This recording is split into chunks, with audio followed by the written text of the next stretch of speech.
Holy cow, people. This is Eugene, Oregon at the beginning of March. What the heck? Oh, that, by the way, is the almighty 25-year-old hot tub where I spend, way too much of my life. And right out there, that's the apple tree under which I was married. Yeah. Time to meet the wall. There's one wall.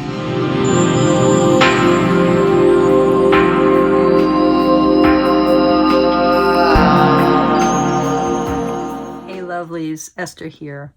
Welcome to my channel, or welcome back if you're here for the first time. You know, life, this life of ours, all around us, all in us, it's all about encounter, meeting others, meeting the circumstances of our day by day existing on this planet, meeting ultimately our own tender hearts, right?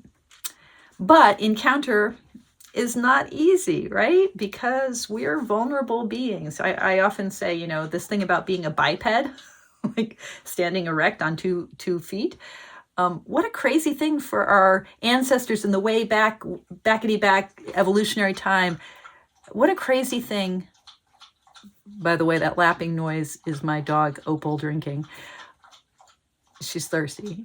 What a crazy thing, an audacious thing that our ancestors in the way back evolutionary times, that they stood up on their hind legs, that they exposed all their tender and jiggly bits. Like, how crazy. How crazy was that? How crazy was it for our quadruped ancestors to decide to meet the world face on, right? We're vulnerable. So encountering the world, it's scary. And mindful tarot, this curriculum, this modality that comes out of my own tarot practice on the one hand and my Zen training on the other, it's all about that encounter, because that encounter is everything. We want to be so enriched by our brief time on this planet. It's everything.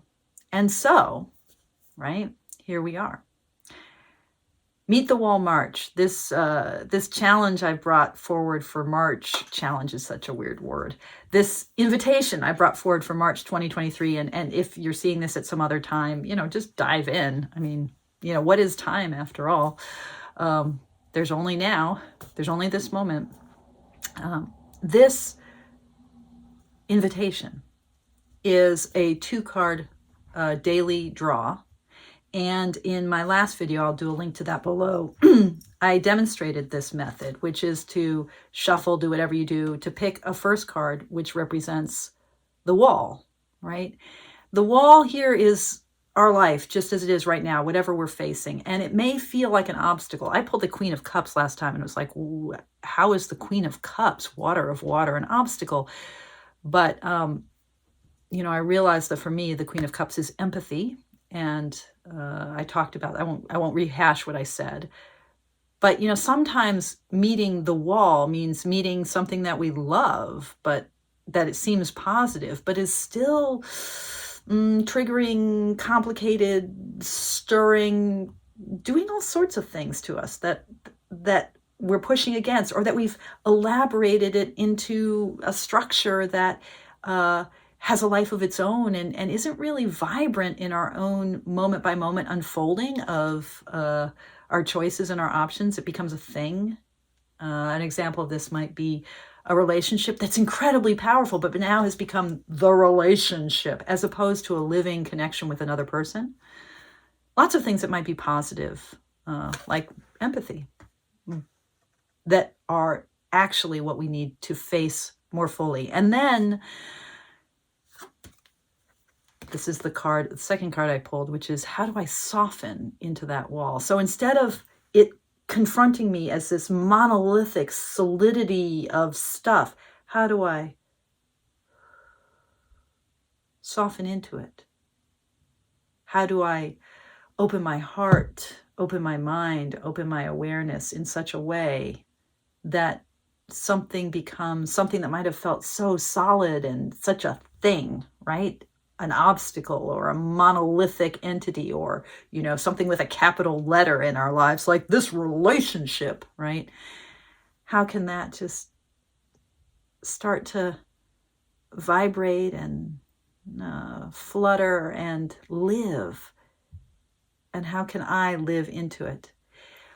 When it comes to obstacles, sometimes the things in our lives that are obstacles, the walls that really stand in our way, so it feels, when we soften into them, my experience has been they become doors, they become gateways. So, what is this practice?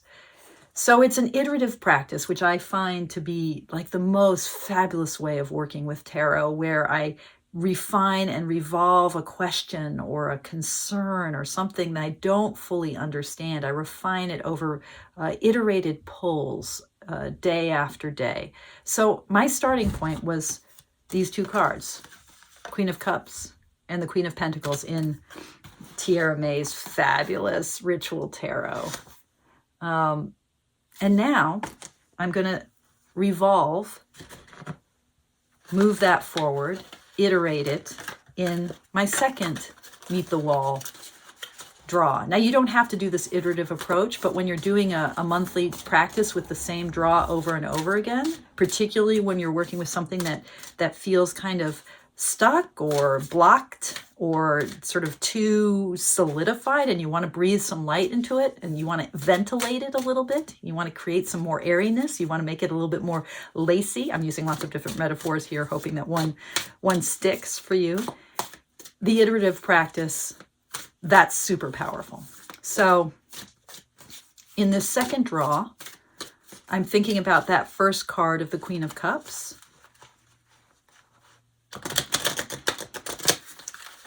And I'm wanting to do a second draw to clarify it, to turn it over, to ventilate it, to breathe some light into it. So the Queen of Cups was my wall. Tell me more about that wall. I'm dropping cards right and left. Okay. Here's my wall. Ooh, holy cow. That is, in fact, the devil. Yeah. So the patterns, right? Now I'm just starting to work with Tierra May's deck, and I think I'm going to use it all month long. And so to get to know it. So let me see what she says about the devil. Temptation, lust, bondage, materialism, physical pleasures, duality, faithlessness, the collective shadow, self-destruction, limitations of human nature, seduction, primal instincts, and addiction. This card is an invitation to embrace and acknowledge our shadow side. The devil represents bondage to the material world and the insatiable appetite of the collective shadow. Yeah, so that's not exactly how I read the devil. For me, this is a card that, wow, imagery here is amazing.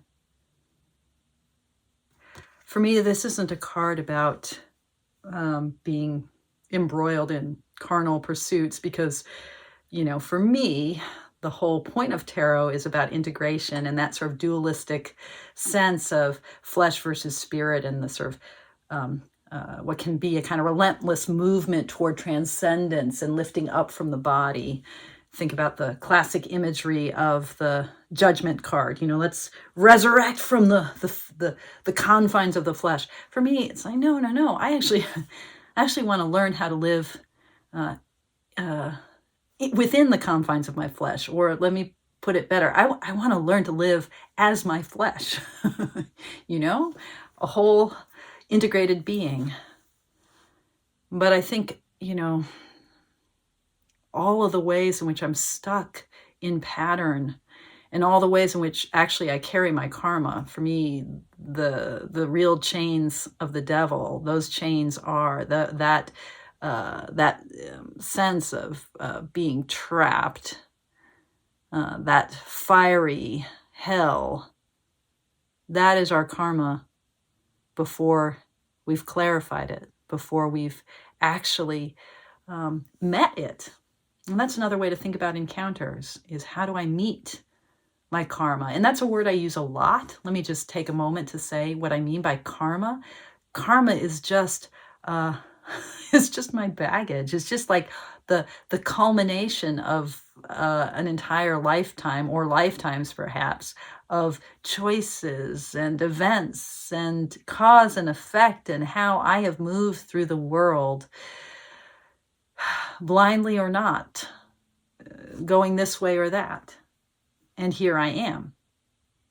You know, here's my history. There is within mindfulness, and certainly the way people talk about mindfulness, there's this sense that, oh, like, just be here now. You know, the past isn't here anymore. The future hasn't happened. Just be in the present.